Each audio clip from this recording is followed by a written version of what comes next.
અસ્થિઓને ગંગામાં વિસર્જિત કરાશે। પાટણ હિન્દુ સ્મશાન ભૂમિ ટ્રસ્ટ અને બાલાજી ગ્રુપ દ્વારા 8 અસ્થિઓને હરિદ્વાર ગંગા નદીમાં વિસર્જિત કરવામાં આવશે। પાટણ હિન્દુ સ્મશાન ભૂમિ ટ્રસ્ટ દ્વારા સેવાભાવી સંસ્થા બાલાજી ગ્રુપના સહયોગથી મૃત્યુ પામેલા સ્વજનોના આત્માના મોક્ષ માટે એક મહાભગીરથ માનવ સેવાનું કાર્ય હાથ ધરવામાં આવ્યું છે।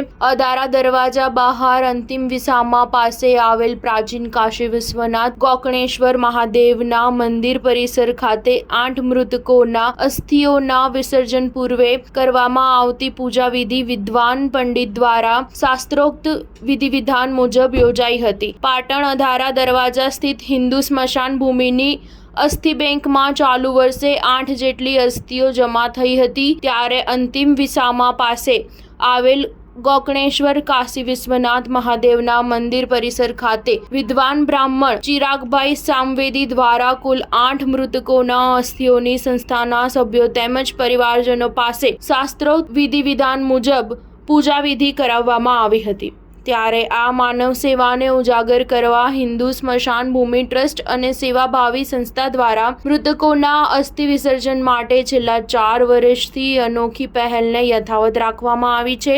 8 મૃતકોના અસ્થિઓની પૂજા વિધિ પૂર્ણ કરવામાં આવી છે। ત્યારે તારીખ 24મી મેના રોજ સંસ્થાના સભ્યો પાટણથી હરિદ્વાર મુકામે અસ્થિ વિસર્જન માટે રવાના થશે, જ્યાં ગંગા નદીના કિનારે આ તમામ મૃતકોના અસ્થિઓની શાસ્ત્રોક્ત પૂજા વિધિ બાદ ગંગા નદીના પવિત્ર જળમાં તેને વિસર્જિત કરવામાં આવશે। સ્ટાર ન્યૂઝ 7 હંમેશા સચ્ચાઈની સાથે।